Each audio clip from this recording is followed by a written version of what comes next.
They thought they had me cornered the morning 3 squad cars rolled into my driveway, lights flashing across my pasture while I stood there in nothing but boxers, half awake and half certain my whole world was about to collapse. But the truth is, that so-called moment of weakness, me barefoot in the dirt, watching neighbors peek from behind their curtains, was the exact second the tables turned. Because what Patricia Langston, the self-proclaimed queen of the neighborhood, didn't know was that my land had never been part of her HOA, not a single inch of it, and I wasn't some pushover rancher she could intimidate with fake paperwork. My name's Michael Harris, 42 years old, retired Army engineer. I spent 2 decades building roads and bases in places most Americans couldn't even spell. And when I came back, all I wanted was peace on the ranch my grandfather left me. 47 acres of rolling Texas hills, limestone fence posts he set by hand in the 50s, an old barn that had survived hurricanes and drought, the kind of land that smells of cedar after rain and carries the echo of generations. This wasn't a lot in a subdivision. It was legacy. Then Patricia arrived, fresh from California, hair sprayed into a helmet, nails sharp enough to slice paper, sliding into town in a spotless Lexus. Within months, she was running the Sunset Trails HOA, unopposed, barking orders like it was her divine calling. At first, I didn't pay her much mind. I wasn't in her HOA, after all, but she had a way of making herself unavoidable. It started with a piece of paper taped to my gate. Violation, unsightly equipment. She had the gall to photograph my granddad's tractor, the one I still used for clearing brush, and fine me a $150 with $50 a day tacked on until I complied. I called her. "Ma'am, there must be some mistake. My property isn't in your HOA." She laughed like I'd just told her the earth was flat. "The mistake is thinking you can turn our community into a junkyard, Mr. Harris." Then she hung up. I thought it was a one-off. But a week later came another citation, this time for my horses grazing out back. Then the barn. Then the little wooden sign at my gate advertising my land. Clearing business. Every week. Another envelope. Another fine. Another shot fired. And every time I stepped outside, there was her Lexus, crawling past like a shark in shallow water, phone out, snapping photos. One morning, I actually caught her measuring my fence line with a tape measure, looking pleased like she'd caught me stealing. That's when the stakes, literally, appeared. Bright orange plastic markers pounded into my soil, red spray paint on century-old oaks, carving a new boundary that shoved 5 acres of my ranch into her subdivision. I pulled each stake out, one by one, fury in my chest, and stashed them in my shed. What she didn't know was that my cameras caught her red-handed hammer, stakes, spray paint, the whole circus act. A few days later, a deputy rolled up. "Mr. Harris, we've had a complaint you destroyed HOA property," he said, holding a notepad. My heart dropped. For a moment I sat there on my porch, sweat on my palms, thinking maybe I'd been the stubborn fool. Maybe I really was out of line. The thought burned that maybe I should sell out, move somewhere quiet, let it go before it swallowed me whole. I walked the barn that night, ran my hand over the weathered boards my grandfather nailed himself, smelled the hay and leather, and I swear I could almost hear his voice. "Don't you dare give up what I built with my hands." That was when shame turned into fire.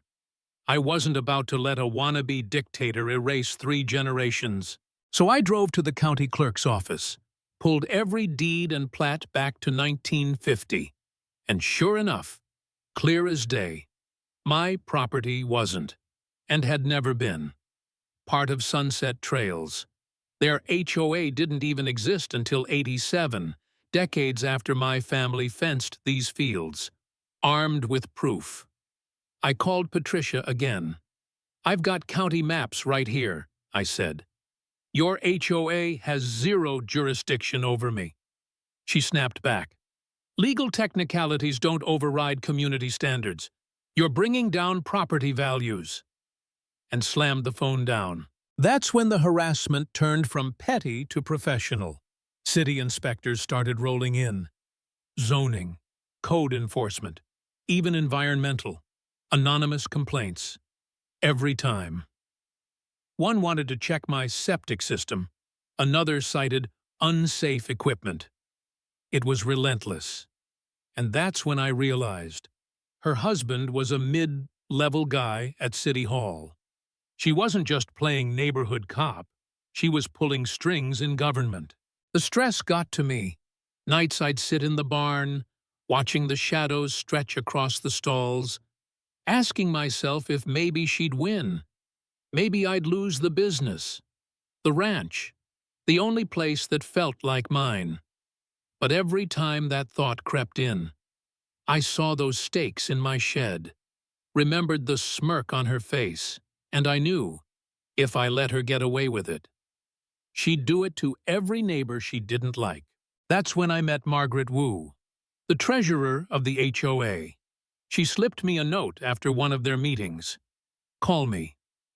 Over coffee at a diner the next morning, she told me she'd been keeping records, payments to companies no one had ever heard of, consulting fees 3 times higher than reality, money vanishing without explanation, almost 90 grand in a single year, funneled into shell companies registered to Patricia's address. "She shuts me down whenever I ask questions," Margaret said, her hands shaking around her mug. That was the moment I realized I wasn't just dealing with harassment. I was staring down fraud. I called my old buddy Tom, a lawyer now, and roped in my nephew Luke, a cybersecurity grad who knew more about data than I cared to understand. We built a war room. Luke set up hidden cameras, cloud backups, even tracked every time Patricia's Lexus drove by. Tom started piecing together a case: embezzlement, harassment, civil rights violations, the works. And Patricia? She just kept digging her hole deeper. One night, Luke's cameras caught her pouring sugar in my excavator's gas tank, slashing hydraulic lines, dumping sand in the oil. $8,000 in damage. Crystal clear on video.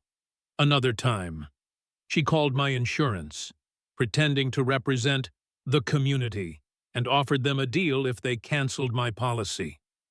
That's federal insurance fraud. But the worst?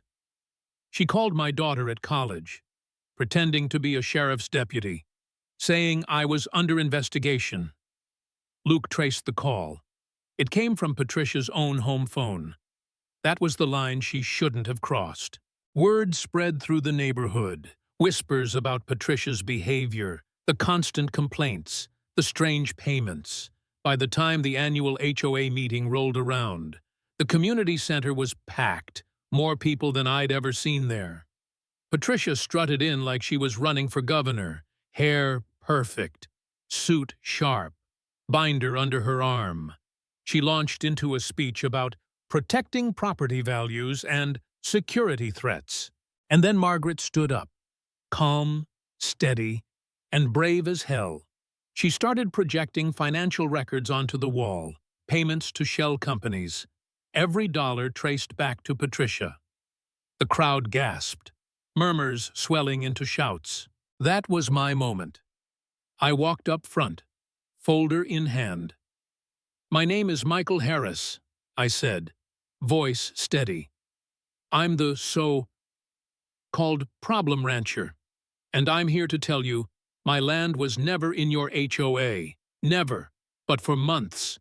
This woman has trespassed, filed false police reports, sabotaged my equipment, and even targeted my family. I laid down deeds, photos, videos, everything. And then the deputy who'd once questioned me stepped forward, confirming every word, outlining the charges Patricia now faced. The room erupted, neighbors shouting betrayal, board members turning pale.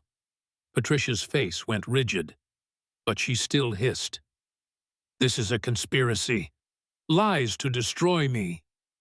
I locked eyes with her. "No, Patricia, this is you, exposed."